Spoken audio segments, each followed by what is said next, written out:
1-800-449-8255. The fabulous golden EIB Sharkerphone is in full effect tonight, baby. Oh, yeah, that's right.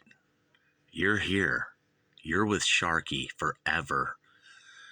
And if you listen to this whole review of this album by the Beatles, the Fab Four from 1965, you won't be the same person ever again, because I will consider you then sharked at 1-800-449-8255. That's right, your life will change, and you will become a little bit more like a Sharky and a little bit less like the old you.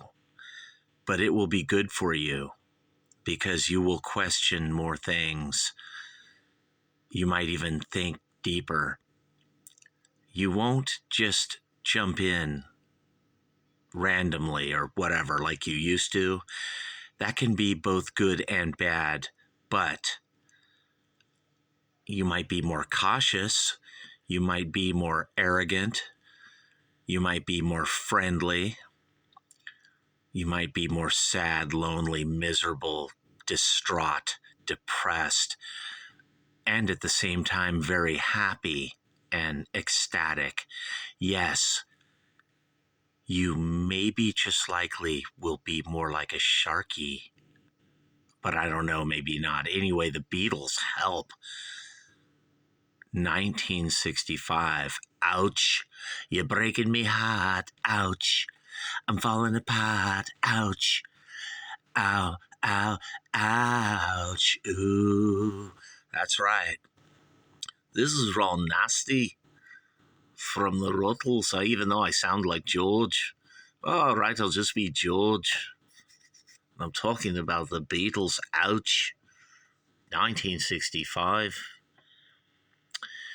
Now, this album, which comes on the heels of the era that I really love, Beatles for Sale. When I was a little kid, just 10 years old, in Torrance and Redondo Beach, downstairs at 251 Paseo de Gracia, intermittently with being treated like fucking shit, and in a family that probably, let's be honest, they didn't want me born and did not expect me. And then they treated me as such. But I always had a friendly companion in the Beatles, the Fab Four. And I would buy and play my Beatles records endlessly. But there wasn't a Beatles album I enjoyed more than this one from 1965. Back in 1975, when I was 10, there was something special about Help. Maybe because it was from the year that I was born. Help and Rubber Soul, but also Beatles for Sale. I really, really, really loved those three albums. You know, I like all the Beatles. The Beatles aren't afraid of change, you guys. They just do whatever. If they want to do some lame sounding jazz or folk tune or funny, acoustic, irreverent garbage song, they'll do it. They'll do anything. That's the weirdest thing about the Beatles. As they went on, they began to expand in their travels. And along with being the greatest band in the world, they really became the greatest band in the world. You know how Mickey Dolenz would say the Monkees weren't a real band, but then they became like, Leonard Nimoy really turning into a Vulcan, in Star Trek. Or the Beatles were like that too, you guys. They started out just this thing in Liverpool, in Hamburg, where everyone's twisting to corduroy. And then over the years, the Beatles become, beginning with Revolver and then Sgt. Pepper, they slowly really do evolve into the greatest band that everyone thought they were back in 64, when Ron Nasty and the lads got on to the Ed Sullivan Show.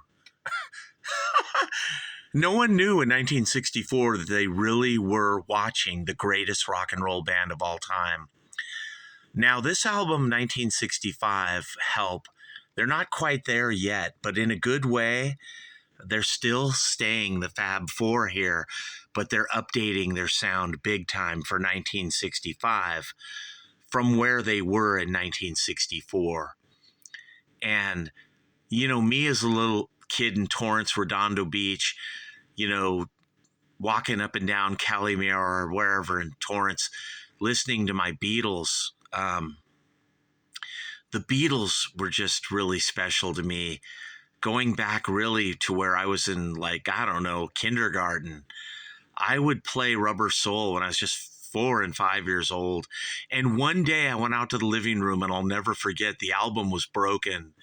And to me, I was just a little kid. Little kids are kind of dumb, and I was devastated. And one day, many years later, someone was like, Shocky, all you got to do is have your mom go down to the store and buy another Beatles Rubber Soul. And I think they did that, but they accidentally bought me the British version. And I remember one day listening to it, and I was like, this sucks. What's this Ringo fucking song? This is awful. And forever it warped my view of Rubber Soul. But thank God I have the memory of being, 4 or 5 in 1969, 70 and listening to the American version of Rubber Soul. Because, man, thank God the Lord put that memory in my brain. Because if I remembered Rubber Soul with Ringo singing What Goes On, I probably would have jumped off a cliff 15 years ago, you guys, when I turned 45 or whatever, Thank God I don't remember Rubber Soul for the Ringo song. But, that version actually has merit, the British version, because they add some rock and roll tunes to it,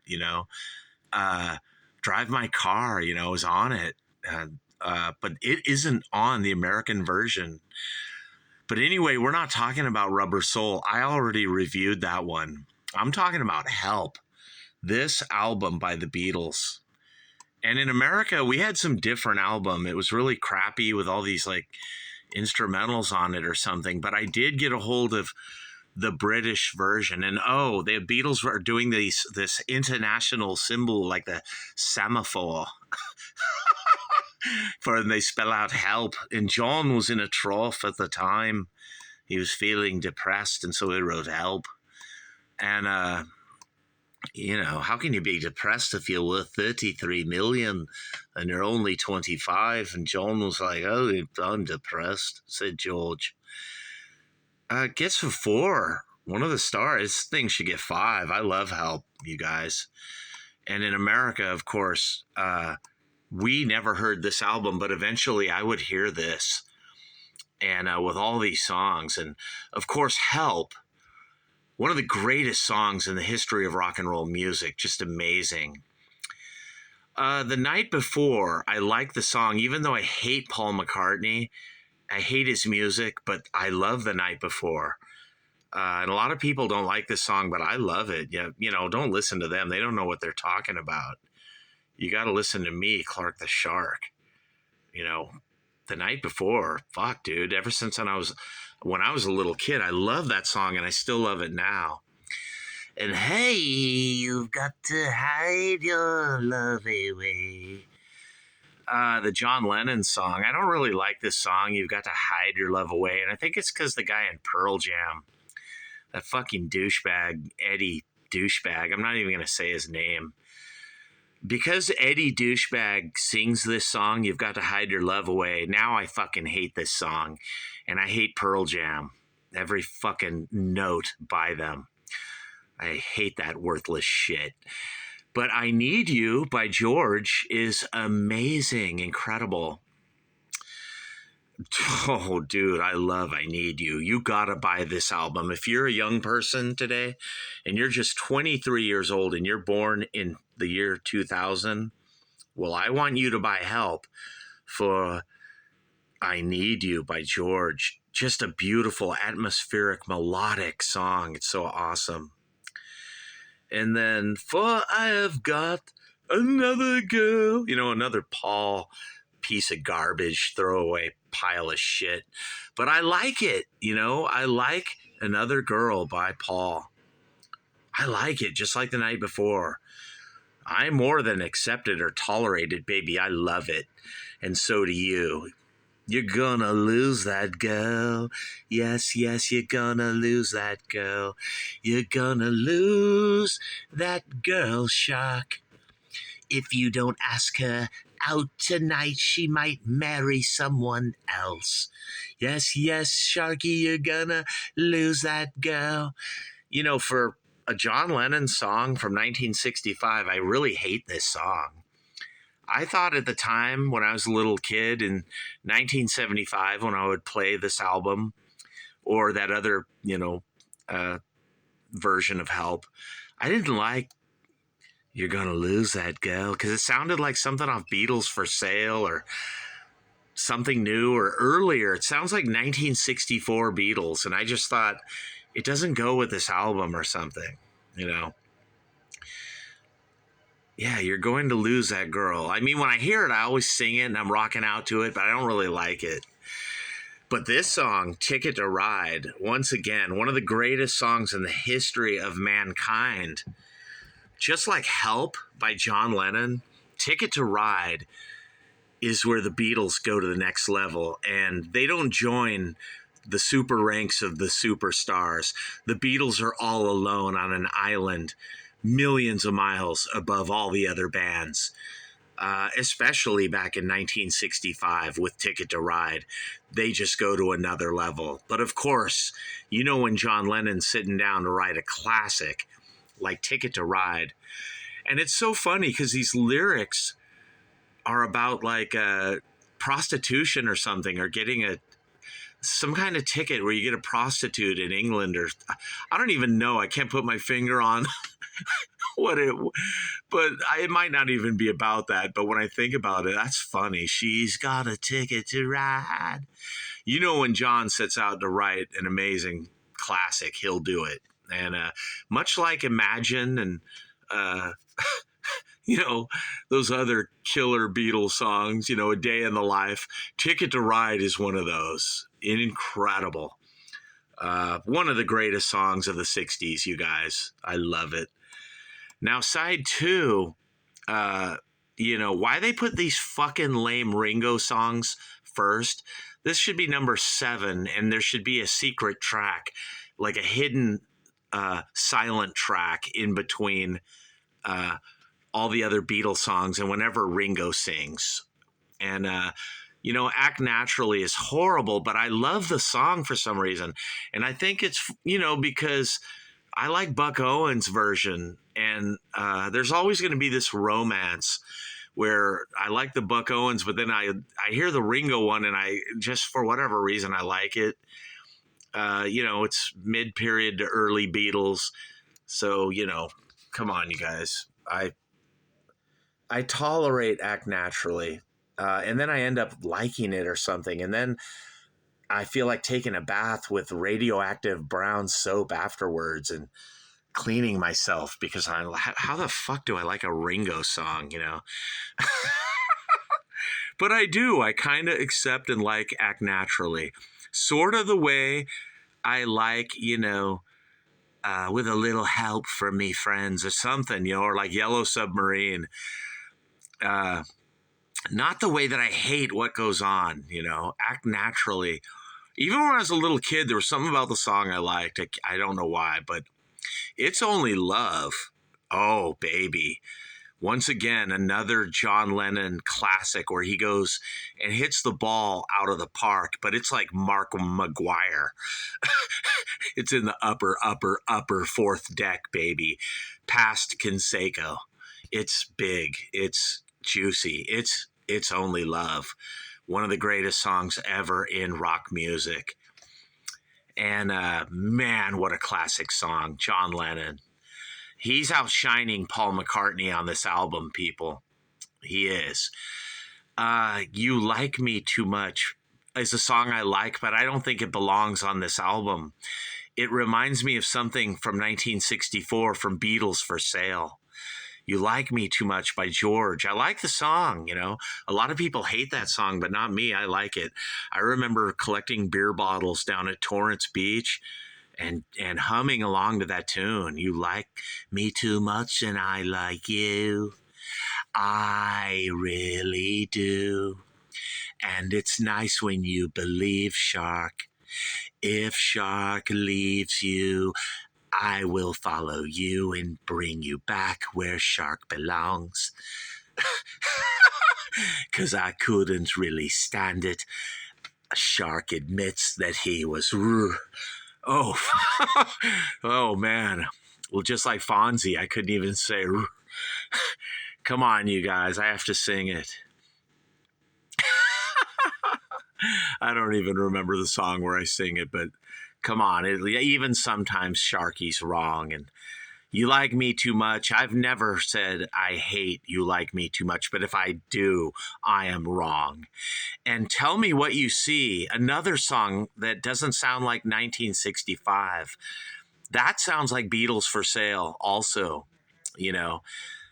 So in weird way, I know this is the original real album of Help by the Beatles as released in England back in 1965. But for some reason, You Like Me Too Much and Tell Me What You See, these seem like Beatles for Sale to me.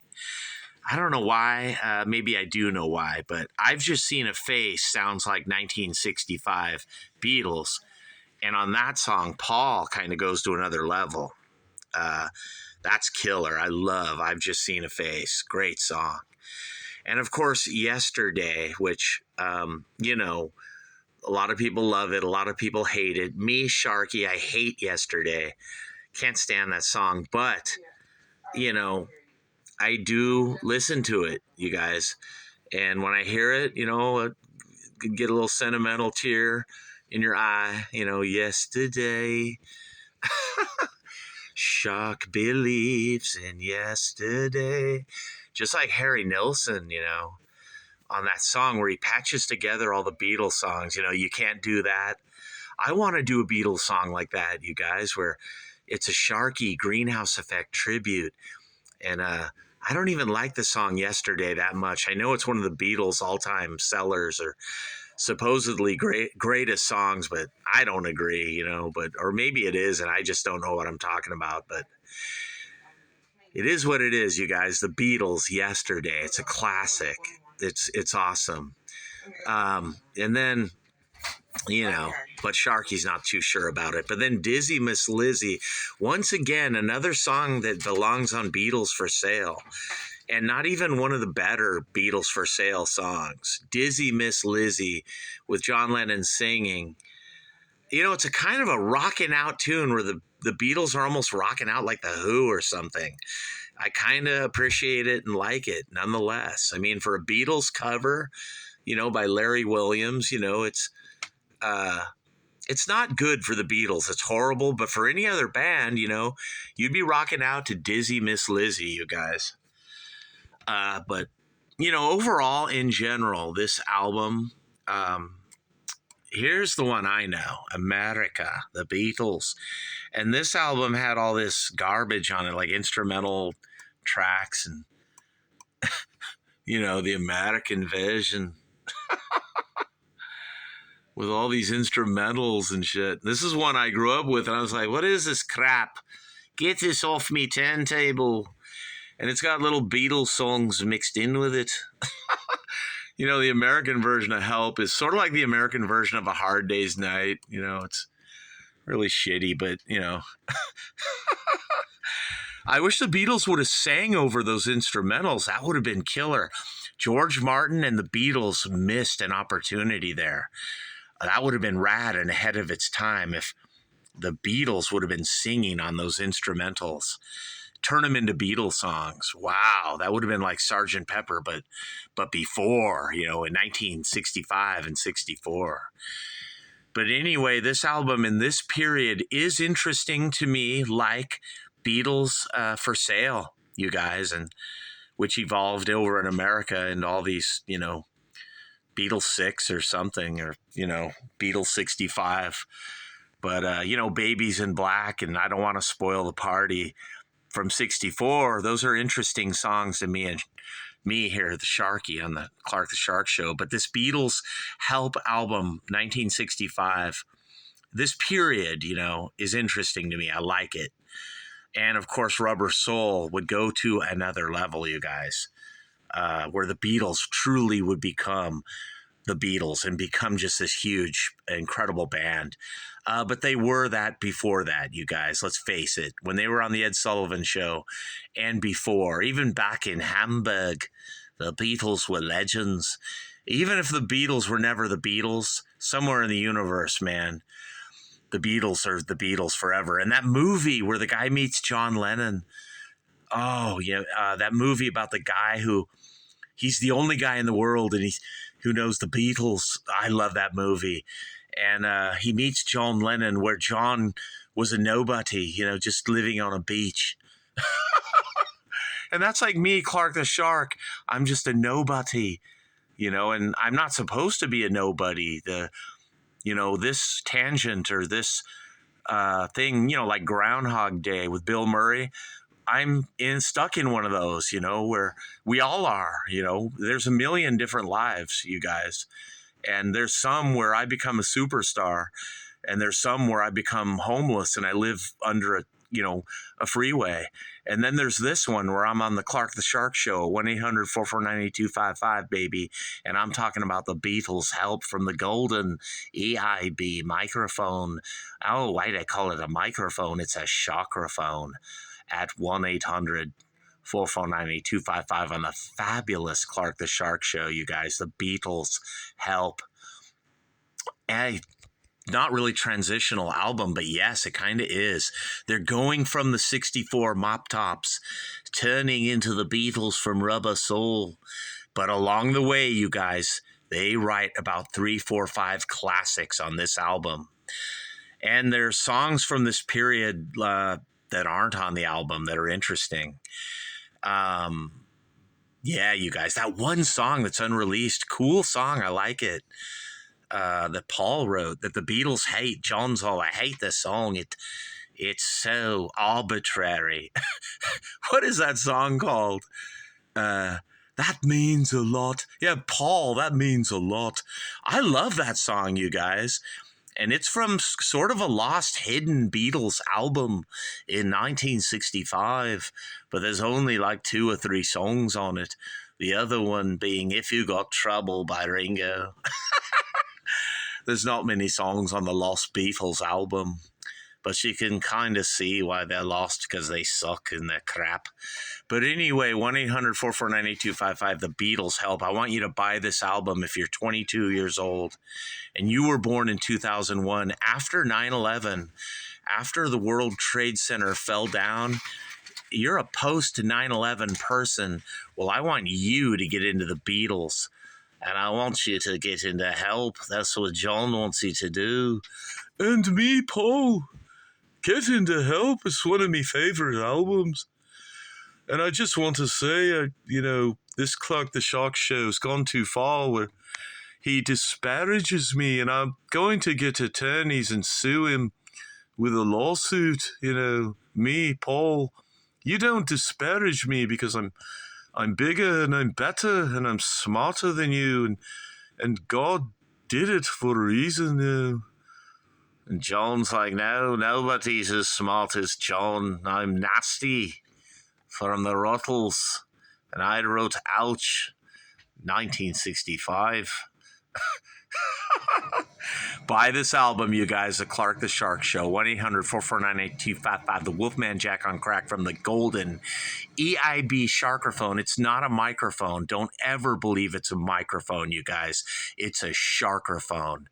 And I want you to buy the Beatles Help, 1965, from the year I was born. And you're going to love this album. Buy all the Beatles, you guys. Buy it all. I'm out of here, people. Peace.